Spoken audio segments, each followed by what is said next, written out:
Hi, everybody, and thank you for watching the Racket Quest podcast. Watching, listening, both. Okay.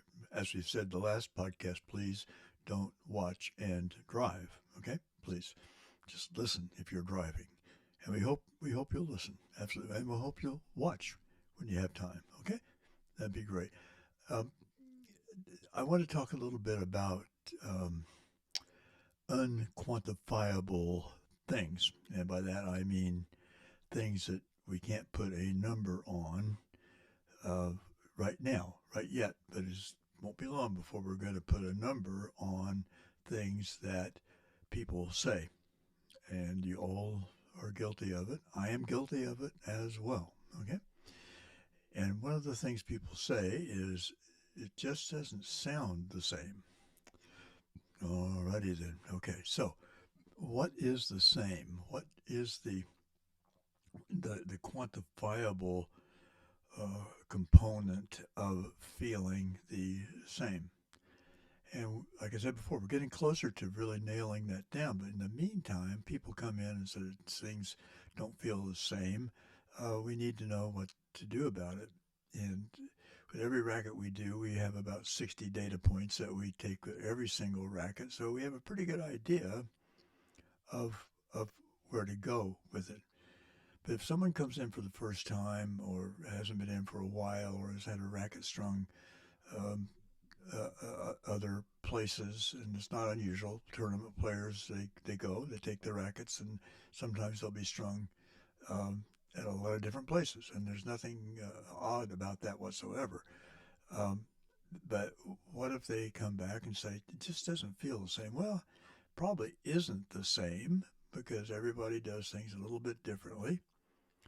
The machines may be different. Um, I can't put a number on that yet, but as I said, we're getting closer to it. And a reference to that was several months ago, I set up a racket for a player in California. And as you know, we are in Florida, so it's about as far away as you can get without going to Alaska, um, which I'd like to go sometime. I've never been. I would like to go to Alaska. Have relatives that live in Alaska, and they love it, but I have not been. Okay, so anyway, oh, I digress. Okay, I don't. Okay, we're a long way from California, but what we were able to do was to come up with a way that his stringer with his equipment could uh, pretty closely duplicate the feel of what we were able to produce. It helped everybody. It helped him. I mean, they're very close to the stringer out there. The stringer has different equipment than we do. Probably uses a different technique.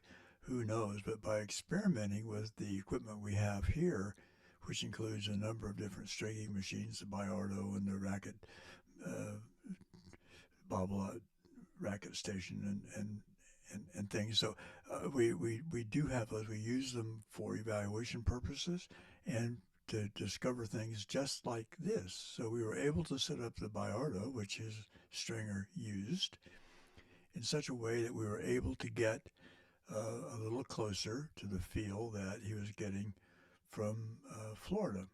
Okay? Two different feelings. One a Florida feeling, one a California feeling. And I don't want to get messed up with that kind of stuff right now, but you know what I'm talking about. Okay, so that's what we do. We adjusted the settings on the Biardo and moved the racket around a little bit where it was going to be setting up vis-a-vis the 6 and 12 o'clock posts. And we were able to arrive at something like that. And that now it is quantifiable. That feel for him is quantifiable. But uh, a bunch of rackets came in yesterday, yesterday evening, from a client not around here, actually in New York. So the state of New York, um, and one of the rackets was, in his words, uh, tinny, tinny, Tinny, tinny, like hitting a tin can, and and getting that kind of sound from it. Now, let me tell you something. We just got them in. I just started working on them a little bit this afternoon, so I have no final analysis of what tinny means yet. But what we are doing is bringing the rackets almost down to raw. No string, no grip. The palette will still be there. No grip, no butt cap, etc. And then start putting those things back on one at a time. And I can tell you, you're probably already guessing what I'm going to say, but I believe in a lot of these cases, tinniness is not tinny. It's a rattle, a high frequency rattle, and is probably being made by the butt cap door, if there is one. And most rackets do have a door, a trap door, butt cap door, whatever you want to call it, back there. I find that on some rackets they're very, very, very, very tight. I find on others that maybe they've been removed a number of times and they are not as tight as you would like. Now, one of the interesting things about that rattle is that if you hit the racket string bed on the center of percussion, you won't hear it. Nada, nothing, zilch, nothing. But if you tap it like we do, we tap it on my leg. That's why I have bruises on my right leg, because tapping the head of the racket on my leg, and I can hear it and I can feel it. So if you tap the racket off center, off the center of percussion, you may get that little buzzing noise. Aha. So what do? We take the trap door off? No. We make the trap door more secure. more, more secure. But if it bothers you during a match and it's still buzzing, take it off. It doesn't hurt anything if you can get it off. But yeah, nobody likes the buzzing. Okay, but in most cases we can fix it. In some cases, you can fix it yourself if you're a player. And obviously, if you're a racket technician, you've got to be able to fix it. Okay, and I think probably you can. But that's one of the things we find. And another thing that is very, very strange in terms of how this is sort of a dichotomous situation where people will put in a vibration damping tube and to hold the tube in place on the ends of this tube filled with jelly. I don't know, grape jelly, apricot jam. I don't know what it is, but it's a gooey substance, and you don't want it to get out either. So these little plastic plugs go in the end of this tube, and if it's not really stretched tightly, those plastic pieces, as tiny as they are, will vibrate against the string, causing a high frequency vibration. You may not even be able to feel it. So on the one hand, you're trying to decrease vibration by putting this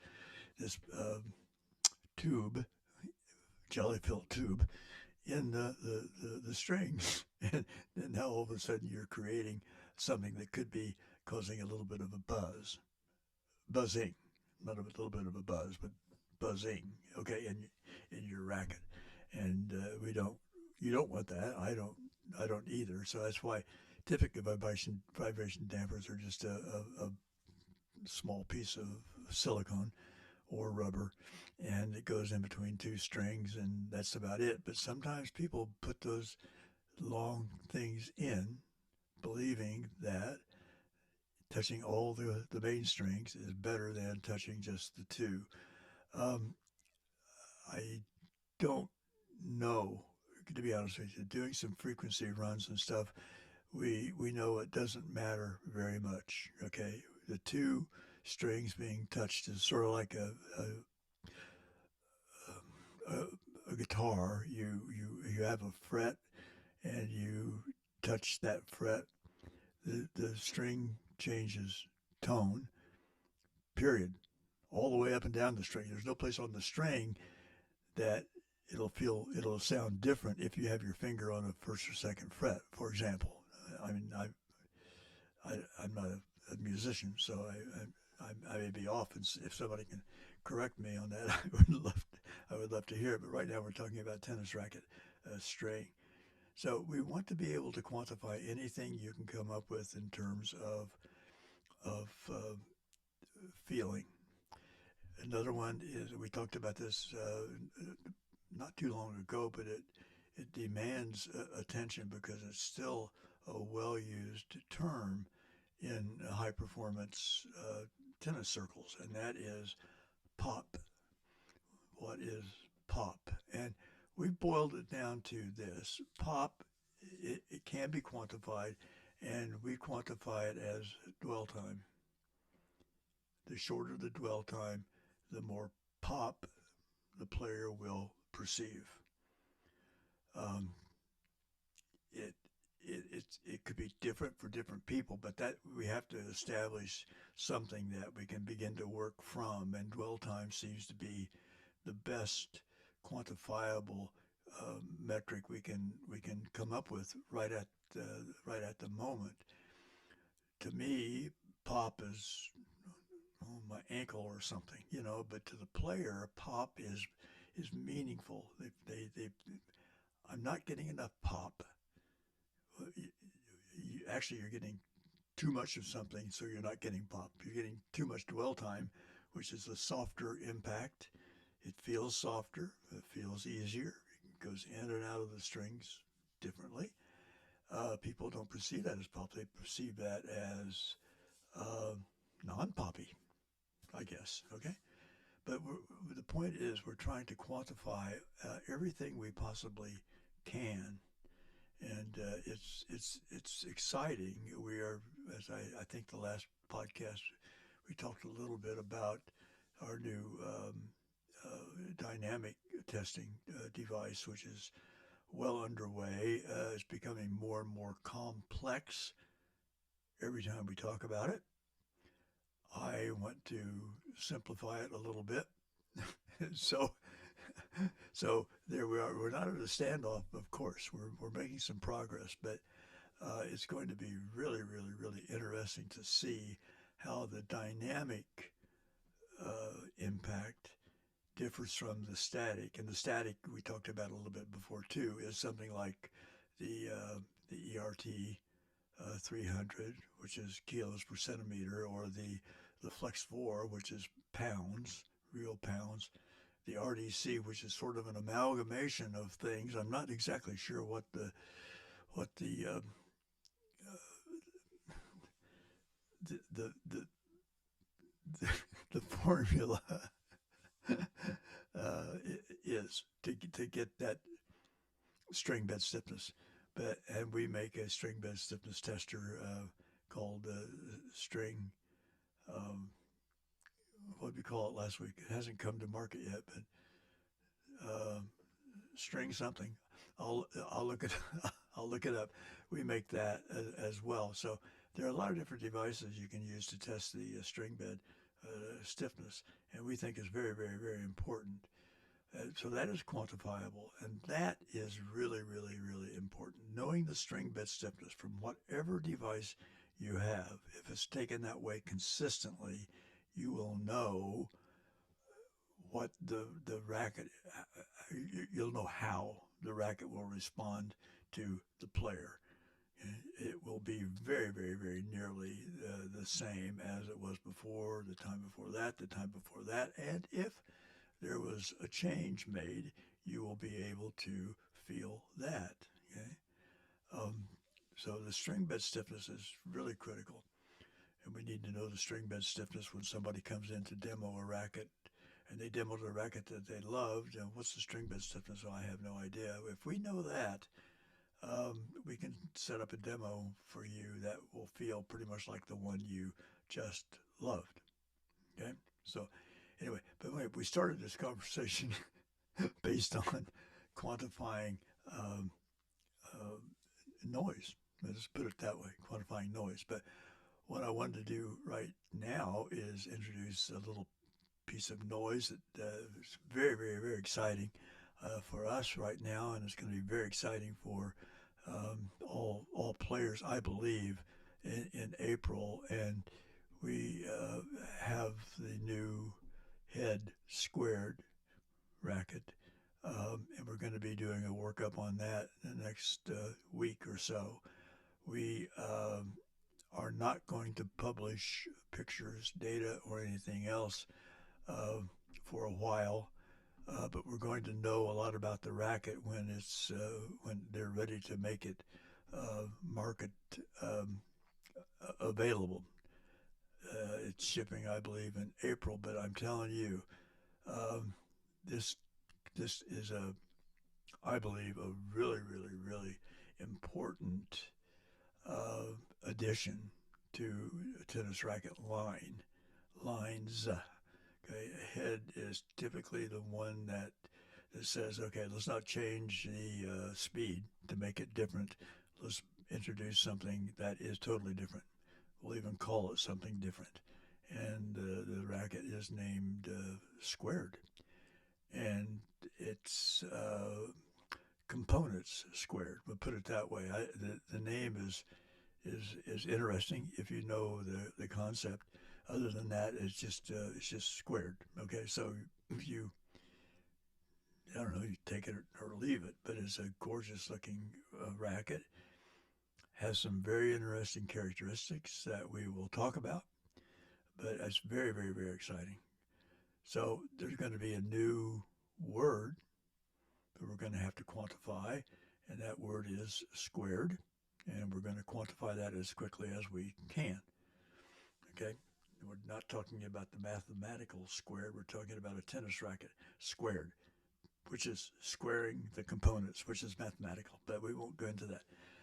Even though we love numbers, we're not going to go there today because it's been a long, long week, and I don't want to. I don't want to go much further into numbers right now. Although it's been a fantastic week, a lot of very, very, very good things. A lot of good players going to tournaments. A lot of players going to nationals and things of that nature. So we've been very, very, very busy. Happily, very busy. Um, and I want to say thank you to all those players that rely on us to get their rackets into the best shape possible so they can go out to wherever they're going. Some are going to San Diego, which is a very, very nice place. I like San Diego a lot. There's very few places I've been that I don't like, to be honest with you. But anyway, we wish them well, all of them that are going to nationals and sectionals or wherever they're going. Some are going, obviously, onto the tour. Um, so good luck to all of you. I'm going to say good luck to you, and I'm going to sign off. And remember, if there's something that you want to know what it feels like, tell us what that feeling is, and maybe we can put a number to it. Okay? Just kidding. But we would we would try. Okay? See you later. Bye bye.